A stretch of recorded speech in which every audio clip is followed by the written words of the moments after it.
நபிகளார் கூறிய உவமைகளும் பெற வேண்டிய படிப்பினையும் என்ற தலைப்பின் கீழாக நேற்றைய தினம் இறுதியாக இந்த உலகத்தில் வாழும் பொழுது நமக்கு ஏற்படக்கூடிய சோதனையினுடைய காலகட்டங்களில் நாம் எவ்வாறு நடந்து கொள்ள வேண்டும் என்பதை நபிகளார் ஒரு மரத்தை ஒப்பிட்டு சொன்ன அந்த உதாரணத்தின் மூலமாக நாம் அறிந்து கொண்டோம்.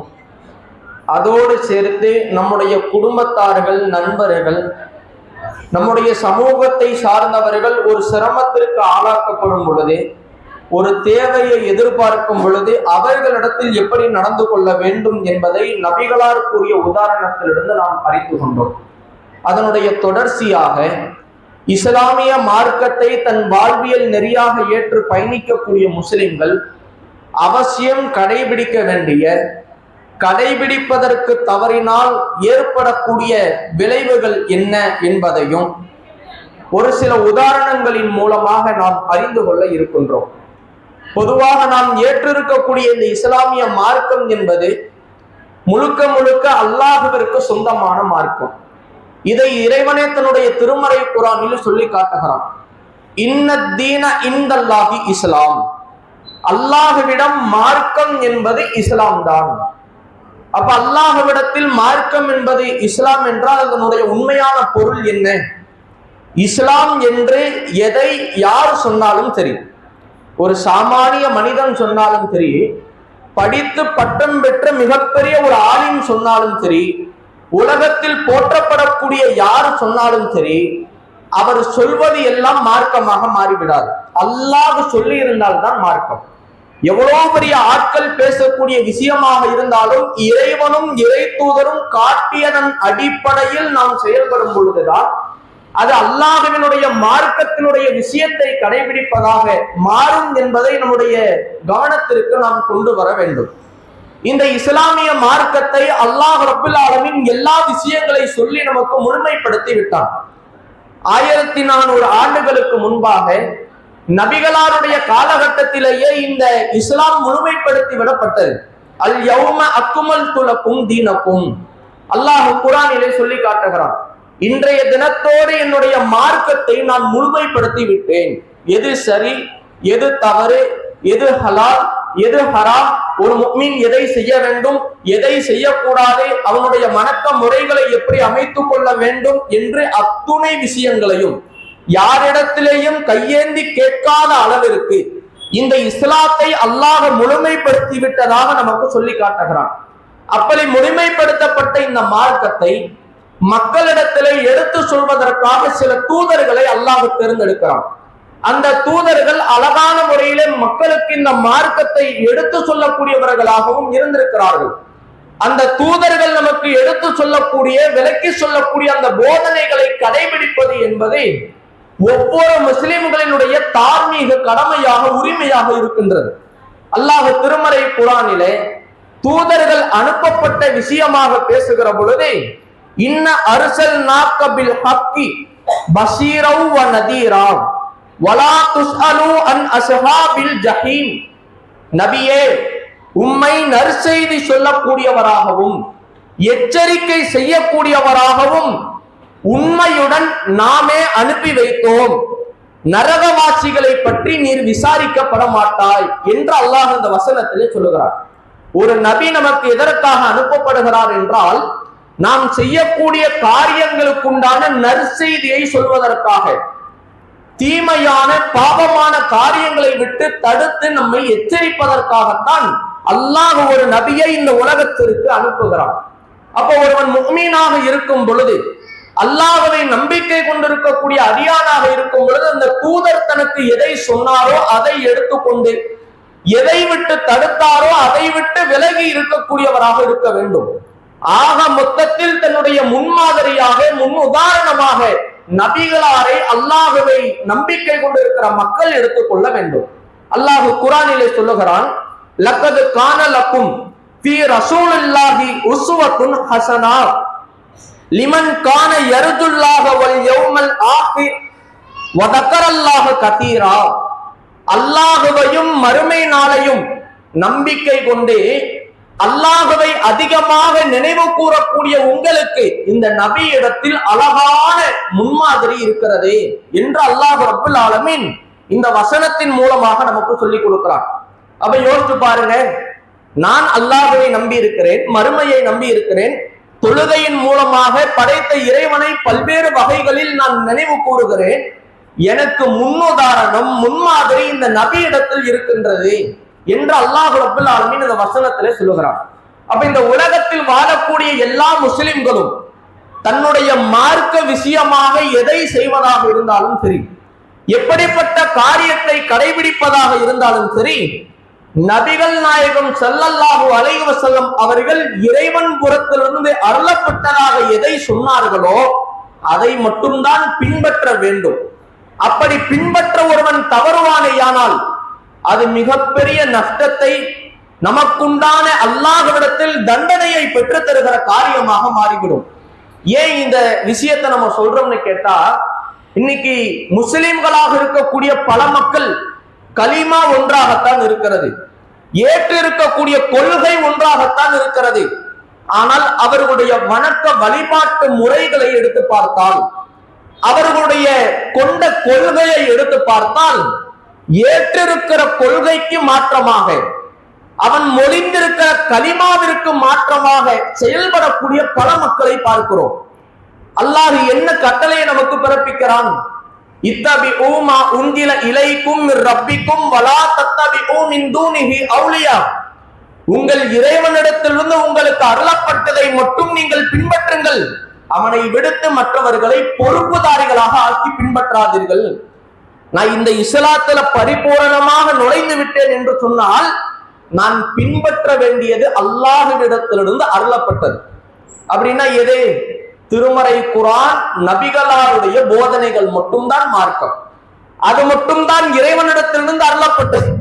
அதை தாண்டி இமாம்களின் கூற்றுக்களையோ, நபித்தோழர்களின் தனிப்பட்ட கூற்றுக்களையோ, இமாம்கள் ஒருமித்தமாக ஒன்று குழுப்பி எடுக்கப்படக்கூடிய முடிவுகளையோ ஒருவன் மார்க்க ஆதாரமாக பின்பற்றுவது இஸ்லாத்தில் கூடாத காரியம் என்று அல்லாஹ் இந்த வசனத்தில் சொல்லுகிறான். மற்றவர்களை மார்க்கத்தினுடைய பொறுப்புதாரிகளாக நீங்கள் ஆக்கி கொள்ளாதீர்கள் என்று இந்த வசனத்தில் இறைவன் சொல்லுகிறான். அப்ப ஒரு முஸ்லிம் எப்படி இருக்கணும், எதை பின்பற்றணும், ரசூலுல்லாஹ் ரொம்ப ஒரு அழகான உதாரணத்தின் மூலமாக நமக்கு சொல்லி காட்டுவதை பார்க்க முடிகிறது.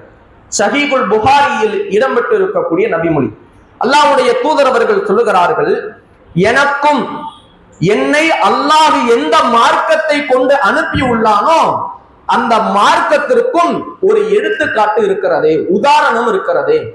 அது என்ன உதாரணம் தெரியுமா? அவர் ஒரு மனிதரை போன்றதாகும். அதனுடைய உதாரணம் ஒரு மனிதருடைய நிலையை போன்றதாகும். அவர் என்ன செய்கிறார் என்றால், தன்னுடைய சமுதாய மக்களிடத்திலே ஓடோடி செல்கிறார். சென்ற அந்த மக்களிடத்தில் சொல்லுகிறார், இதோ நான் ஒரு படையை பார்த்தேன், அந்த படை ஆயுதங்களை எடுத்துக்கொண்டு உங்கள் மீது தாக்குதல் கொடுப்பதற்காக வந்து கொண்டு இருக்கிறது. நீங்கள் இந்த இடத்திலிருந்து தப்பித்து சென்று விடுங்கள், எந்த நேரத்தில் வேண்டுமானாலும் அந்த படை உங்களை தாக்கலாம் என்று அந்த மனிதர் தன்னுடைய சமுதாய மக்களிடத்திலே போய் சொன்னார். சொன்ன பொழுது அந்த இடத்தில் அந்த மனிதனுடைய நிலை எப்படி இருந்தது தெரியுமா? இந்த அதிர்ச்சியான செய்தியை கேள்விப்பட்டவுடன் என் சமுதாய மக்கள் அந்த படையால் தாக்கப்பட்டு விடக் கூடாது என்பதற்காக அந்த மனிதர் இந்த தகவலை சொல்வதற்கு ஓடோடி வருகிறார். அவருடைய ஆடை கலண்டு கீழே விழுந்து விடுகிறது, நிர்வாணமானவராக மாறிவிடுகிறார். தன்னுடைய மானம் போனாலும் சரி, என்னுடைய சமூகத்திற்கு எந்த பாதிப்பும் ஏற்படக்கூடாது, என்னுடைய சமூகத்தை அந்த படையினர் தாக்கிவிடக் கூடாது என்பதற்காக அந்த மனிதர் மிக வேகமாக ஓடி சென்று அந்த மக்களிடத்தில், அந்த சமுதாய மக்களிடத்தில் சொல்லுகிறார், இப்படி ஒரு படை உங்களை தாக்க வரப்போகிறது. சொன்ன உடனேயே அவர்களுடைய சமுதாயத்தில் இருந்த ஒரு பிரிவினர் அந்த மனிதருடைய அந்த செய்தியை கேட்டு அதற்கு கட்டுப்பட்டு இரவோடு இரவாக அந்த மனிதரோடு சேர்ந்து அந்த இடத்துல இருந்து வேற இடத்துக்கு போயிட்டாங்க. இன்னும் சில பிரிவினர் என்ன செய்கிறார்கள் என்றால், அவர் சொன்ன தகவலை நம்ப மறுத்தார்கள், தமது இடத்திலேயே தங்கிவிட்டார்கள். ஆகவே அதிகாலை அப்படையினர் வந்து அவர்களை வேரோடு அந்த இடத்திலே அழித்து விட்டார்கள். இந்த மனிதருடைய நிலை யாருக்கு ஒத்திருக்கிறது தெரியுமா? இந்த உதாரணம் யாருக்கு ஏற்றதாக இருக்கிறது தெரியுமா? நபிகளார் அதற்கு அடுத்து சொல்லுகிறார்கள், இதுதான் எனக்கு கீழ்ப்படிந்து நான் கொண்டு வந்த மார்க்கத்தை பின்பற்றியவனுக்கும் எனக்கு கீழ்ப்படியாமல் மாறு செய்த சத்தியத்தை ஏற்க மறுத்தவனுக்கும் உண்டான உதாரணம் என்று அல்லாஹ்வுடைய தூதர் அவர்கள் ரொம்ப அழகாக சொல்லி காட்டுறான். அந்த படையை பார்த்த உடனே ஒரு மனிதர் சொன்னப்ப யாரெல்லாம் கேட்டுக்கொண்டு அந்த மனிதரோடு போய்விட்டார்களோ அவர்கள் அந்த பேர் ஆபத்திலிருந்து தப்பித்து சென்றவர்களுக்கு சமம். யார் அவர்கள்? இந்த நபி கொண்டு வந்த மார்க்கத்தை, இந்த நபி நமக்கு காட்டியிருக்கக்கூடிய வழிகாட்டுதல்களை யார் ஏற்றுக்கொண்டு கீழ்ப்படிந்து அதற்கு கட்டுப்பட்டு அதை தவிர வேறு எதையும் பின்பற்ற மாட்டேன் என்று இருந்தார்களோ அவர்கள் அந்த படையினர் மிகப்பெரிய தாக்குதலில் இருந்து தப்பித்ததை போல நீங்களும் நரகத்திலிருந்து பாதுகாக்கப்படுவீர்கள், தப்பித்து விடுவீர்கள் என்பதை நபிகளார் இந்த உதாரணத்தின் மூலமாக புரிய வைக்கிறார்கள். அதே சமயத்தில் ஒருவன் அதை நம்ப மறுத்து நபி சொன்ன அந்த கட்டளைகளுக்கு மாறு செய்து இருப்பானேயானால் அந்த படையினர் அதிகாலையில் வேரோடு அவர்களை அழித்ததை போல நிச்சயமாக அல்லாஹ் உங்களுக்கும் தண்டனையை கொடுத்து விடுவான் என்பதை ரசூலுல்லாஹ் இந்த செய்தியின் மூலமாக உணர்த்துறான். அல்லாஹ்வும் குர்ஆனிலே சொல்லுகிறான், யார் அல்லாஹ்வுக்கும் அவனுடைய தூதருக்கும் மாறு செய்து அவனது வரம்புகளை மீறுகிறார்களோ அவர்களை அல்லாஹ் நரகத்தின் நுழைய செய்வான், அதில் அவர்கள் என்றென்றும் நிரந்தரமாக இருப்பார்கள், அவர்களுக்கு இழிவு தரக்கூடிய வேதனை இருக்கிறது. யாருக்கு அந்த வேதனை? அல்லாஹ்வுக்கும் ரசூலுக்கும் மாறு செய்யக்கூடியவர்களுக்கு. அல்லாஹ்வுடைய வரம்புகள் என்று ஒரு குறிப்பிட்டதை சொல்லி இருக்கும் பொழுது அதை தாண்டி இமாம்கள், முன்னோர்கள், சஹாபாக்கள் என்று மார்க்கத்தில் சொல்லப்படாதவை எல்லாம் மார்க்கமாக பின்பற்றியவர்களுக்கு நரகம் உண்டு, அந்த நரகத்தில் இழிவு தரக்கூடிய வேதனை உண்டு என்பதையும் அல்லாஹ் ரப்பில் ஆலமீன் தன்னுடைய திருமறை குர்ஆனிலே சொல்லி காட்டுகிறார். ஆக அன்பிற்குரிய அல்லாஹ்வின் நல்லடியார்களே, இந்த உதாரணம் நமக்கு உணர்த்தக்கூடிய பாடம் என்னவென்றால், இந்த மார்க்கம் முழுக்க முழுக்க அல்லாஹ்விற்கு சொந்தமானது. எந்த ஒரு காரியத்தை மார்க்கத்தின் அடிப்படையாக கொண்டு செய்வதாக இருந்தாலும் இறைவன் சொல்லி இருக்கிறானா, இறை தூதர் சொல்லி இருக்கிறார்களா, அதற்கு மாற்றமாக என் செயல்பாடை நான் அமைக்கிறேனா என்கின்ற கண்ணோட்டம் நம்ம இடத்தில் இருந்து கொண்டே இருக்க வேண்டும். இல்லை என்றால் அது மிகப்பெரிய வழிகேடாக மாறி நம்மை நரகத்தில் கொண்டு சேர்க்கும். இது முதல் உதாரணம். இரண்டாவதாக ஒரு உதாரணத்தை அல்லாஹ்வுடைய தூதர் அவர்கள் சொல்லுகிறார்கள். அந்த செய்தியும் சஹீஹுல் புகாரியிலே இடம்பெற்றிருக்கிறது. ரசூலுல்லாஹ் சொன்னாங்க, எனது நிலையும் மக்களின் நிலையும் ஒரு மனிதனுடைய நிலைக்கு ஒத்திருக்கிறது. நான் ஒரு தூதரா இருக்கிறேன், என்னுடைய நிலையும் நான் வழி நடத்துவதற்காக, நான் எச்சரிக்கை செய்வதற்காக, மக்களை அல்லாஹ்வுடைய மார்க்கத்தை நோக்கி அழைப்பதற்காக வந்திருக்கக்கூடிய அந்த மக்களுடைய நிலையும் எப்படி இருக்குன்னா ஒரு மனிதனை போன்று இருக்கின்றது. அந்த மனிதர் என்ன செய்கிறார் தெரியுமா? ஒரு நெருப்பை மூட்டுகிறார்.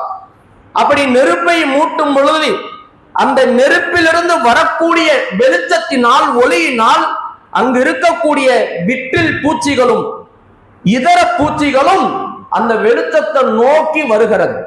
யதார்த்தமா ஒரு பூச்சி இருக்குன்னா வெளிச்சத்தை நோக்கி வருமே, அது போல அந்த விட்டில் பூச்சிகளும் இதர பூச்சிகளும் என்ன பண்ணுதுன்னா இந்த இடத்துல வெளிச்சம் இருக்கு அப்படின்னு வருது. இது அந்த மனிதர் பார்க்கிறார்.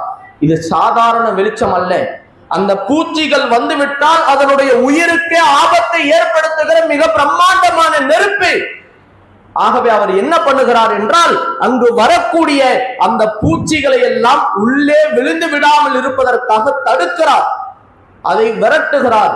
அது வராமல் இருப்பதற்கு என்ன செய்ய முடியுமோ அதையெல்லாம் செய்கிறார். இப்படி செய்யக்கூடிய இந்த மனிதர் எப்படி செய்கிறாரோ அதுதான் எனக்குண்டான உதாரணம். மனிதர்களாக இருக்கக்கூடிய நீங்கள் நரகத்தில் விழுவதில் இருந்து உங்களை தடுக்க உங்கள் இடுப்புகளை நான் பிடித்து இழுத்து கொண்டிருக்கிறேன், ஆனால் என்னையும் மீறி நீங்கள் அந்த நரகத்திலே விழுகக்கூடியவர்களாக இருக்கின்றீர்கள் என்று ரசூலுல்லாஹ் சொல்லி காட்டுறான். கொஞ்சம் சிந்திச்சு பாருங்க, இன்றைக்கு இருக்கக்கூடிய முஸ்லிம்களுடைய நிலை அப்படித்தான்.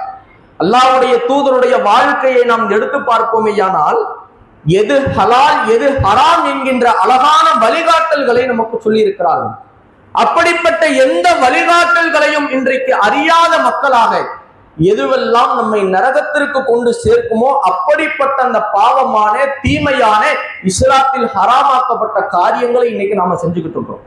அந்த விட்டில் பூச்சிகள் எப்படி அந்த நெருப்பிலே விழுவதற்கு செல்கிறதோ அது போல நரக நெருப்பை பெற்று தருகிற ஏராளமான பாவங்களில் இன்றைக்கு பல முஸ்லிம்கள் மூழ்கி கிடக்கக்கூடிய ஒரு நிலையை நம்மால் பார்க்க முடிகிறது. இந்த நிலை முஸ்லிம் இடத்துல வரக்கூடாது.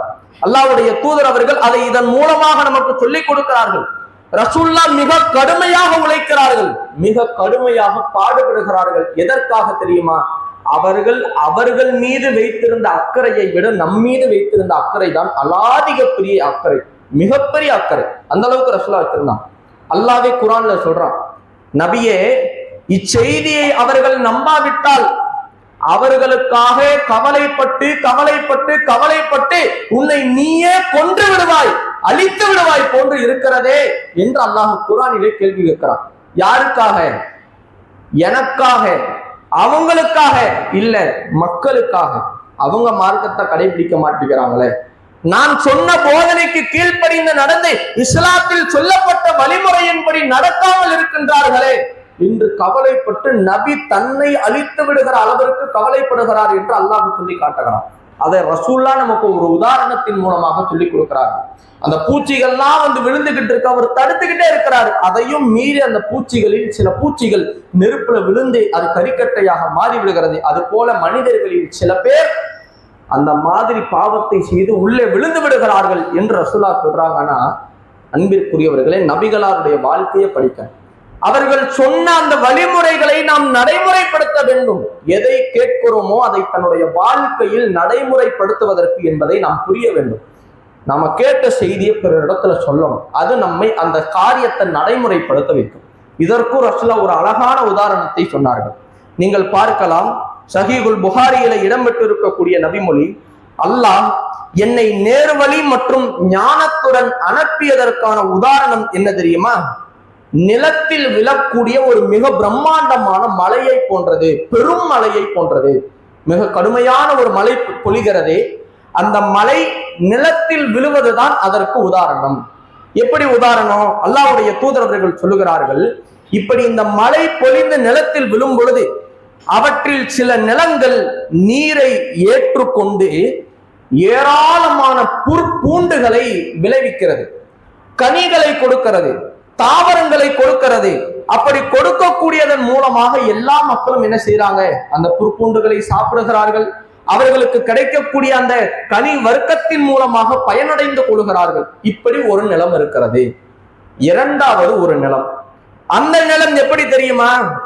தண்ணீரை தேக்கி வைத்துக் கொள்ளக்கூடிய தரிசு நிலம், குட்டை, குளம் இது போன்ற தரிசு நிலங்களாக இருக்கிறது. அந்த நிலத்துல மழை பெய்யும் போது அது தண்ணீரை என்ன செய்கிறது என்றால் சேமித்து வைத்துக் கொள்கிறது. இப்படி சேமிக்கப்படக்கூடிய தண்ணீரை மனிதர்களும் குடிக்கிறதுக்காக பயன்படுத்துறாங்க, அவங்களுடைய கால்நடைகளுக்கும் கொடுக்கறாங்க, விவசாயம் செய்வதற்கு தேவைப்பட்டால் அந்த தண்ணீரையும் பயன்படுத்துறாங்க. இந்த நிலமும் மக்களுக்கு பலனை கொடுக்கிறது. மூன்றாவதாக ஒரு நிலம் இருக்கிறது. அந்த பெரும் மழை அந்த மூன்றாவதாக இருக்கக்கூடிய அந்த நிலத்தில் விழும் என்று சொன்னால் அது எப்படிப்பட்டதாக இருக்கிறது என்றால், அந்த தண்ணீரை சேமித்து வைத்துக் கொள்ளவும் இல்லை, அதை பெற்றுக்கொண்டு புற்பூண்டுகளை விளைவிக்கவும் இல்லை, கட்டாந்தரையாக அந்த நிலம் இருக்கின்றது. தண்ணீரை சேமிக்கவும் வைக்கல, அதன் மூலமாக எந்த கனிகளையும் விவசாயமாக மாற்றவும் இல்லை, அது எதுவுமே பண்ணாம அந்த தண்ணி அந்த பக்கம் போய் அதனால மக்களுக்கு எந்த பலனும் இல்லாமல் இருக்கின்றது என்று சொல்லிவிட்டு அதற்கு அடுத்து அல்லாஹ்வினுடைய தூதர் அவர்கள் சொன்னார்கள், இந்த மூன்று செய்தியை சொன்னாங்க. ஒன்னே தண்ணியை பெற்றுக்கிட்டு அதுல கனிகளை கொடுத்து பலனை கொடுக்கக்கூடிய ஒரு நிலம். இரண்டாவது தண்ணீரை பெற்று தேக்கி வைத்துக் கொண்டு மக்களுக்கு விவசாயத்திற்காக குடிப்பதற்காக கொடுக்கக்கூடிய இரண்டாவது நிலம். மூன்றாவது எந்த விதமான பலனையும் கொடுக்கவில்லை, கனிகளையும் கொடுக்கவில்லை, புற்பூண்டுகளையும் விளைவிக்கவில்லை, தண்ணீரை சேமித்தும் வைக்கவில்லை, தண்ணீரை வந்த இடத்துல இருந்து அப்படியே அதை சறுக்கி வேற இடத்துக்கு போயிடுது. இப்படிப்பட்ட ஒரு கட்டாந்தரை. இப்ப இந்த மூணு விஷயத்தை ரசூலுல்லாஹ் சொல்லிட்டு அது இரண்டும் யாருக்கு பயன், அதுல ஒன்று யாருக்கு பயன் இல்லை என்பதை ரசூலுல்லாஹ் உணர்த்துறாங்க. அல்லாஹ்வுடைய தூதர் அவர்கள் சொன்னார்கள், இதுதான் அல்லாஹ்வின் மார்க்கத்தை விளக்கம் பெற்று நான் கொண்டு வந்த தூதினால் பயனடைந்து கற்று தெரிந்து பிறருக்கும் கற்றுக் கொடுத்தவருக்கான உதாரணம். முதல்ல சொன்ன அந்த ரெண்டு, புற்பூண்டுகளை விளைவித்த நிலம், தண்ணீரை சேமித்து வைத்த நிலம். இதனுடைய உதாரணம் என்னன்னு சொன்னா, நான் கொண்டு வந்த மார்க்கத்தை அவர்கள் கேட்பார்கள், என்னுடைய தூதுத்துவ பணியை நான் செய்யும் பொழுது அதனுடைய விளக்கத்தை பெற்றுக் கொள்வார்கள். பெற்றுக்கொண்டது மட்டுமல்ல, அதை கற்றுக்கொண்டு பிறருக்கும் அவர்கள் எடுத்து சொல்வார்கள். இது அந்த நிலத்திற்கு ஒத்திருக்கு. நிலம் எப்படி தண்ணீரை பெற்று மக்களுக்கு பலன் கொடுக்கிறதோ அது போல நீங்கள் கற்றுக்கொண்ட செய்தியின் மூலமாக பல மக்கள் பயனடைந்து கொள்கிறார்கள் இப்படின்னு ரசூலா சொன்னாங்க. அதற்கடுத்து ரசூலா சொன்னாங்க, நான் கொண்டு வந்த தூதை ஏறிட்டு பாராமல், நான் கொண்டு வந்த அல்லாஹ்வின் நேர்வழியை ஏற்றுக்கொள்ளாமல் வாழக்கூடியவனுக்கு இறுதியாக சொல்லப்பட்ட அந்த கட்டாந்தரை உதாரணமாக இருக்கிறது. அது எப்படி மக்களுக்கு எந்த பலனையும் கொடுப்பதில்லையோ அது போலத்தான் மார்க்கத்தை விளங்கி அதை அதன்படி நடக்காமல் இருக்கக்கூடிய ஒரு மனிதனுடைய நிலைக்கு ஒத்திருக்கின்றது என்பதை அல்லாஹுடைய தூதர் அவர்கள் சொல்லி காட்டுகிறார்கள் என்று சொன்னால், ஆக அன்பிற்குரிய அல்லாஹுவின் நல்லடியார்கள், ஒரு மார்க்க செய்தி எது என்பதை சரியாக நாம் புரிய வேண்டும். புரிந்தது மட்டும் அல்லாமல் நபி வழிக்கும் இறைவனுடைய கட்டளைக்கும் கீழ்ப்படிந்து நடக்க வேண்டும். அப்படி நடக்கும் பொழுதுதான்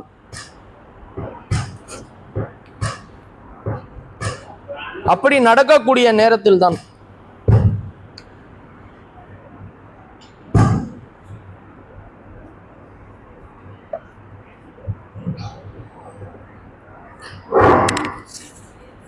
இறைவனும் இறை தூதரும் காட்டிய வழிக்கு கீழ்ப்படிந்து நடக்கும் பொழுதுதான் அல்லாஹ் அதன் மூலமாக நமக்கு நன்மைகளை தருவான். அதற்கு மாற்றமாக நாம் செயல்படுகிற பொழுதே நபிகளார் எந்த உதாரணத்தை சொல்லி அது நமக்கு நஷ்டத்தை ஏற்படுத்தும் என்று சொன்னார்களோ அப்படிப்பட்ட நஷ்டவாளிகளாக மாறிவிடுவோம் என்பதை கவனத்திலே கொண்டு இஸ்லாத்தை சரியாக அறிந்து கொள்வோம். அறிந்து கொண்டதை தன்னோடு வைக்காமல் பிறருக்கு சொல்வோம். இந்த மார்க்கத்தை சரியான அடிப்படையில் நடைமுறைப்படுத்துகிற ஒரு பாக்கியத்தை அல்லாஹ் தருவானாக என்று சொல்லி என்னுடைய உரையை நிறைவு செய்கிறேன். வாஹதவான் அல்ஹம்துலில்லாஹி ரப்பில் ஆலமீன். அஸ்ஸலாமு அலைக்கும் வரஹ்மத்துல்லாஹி.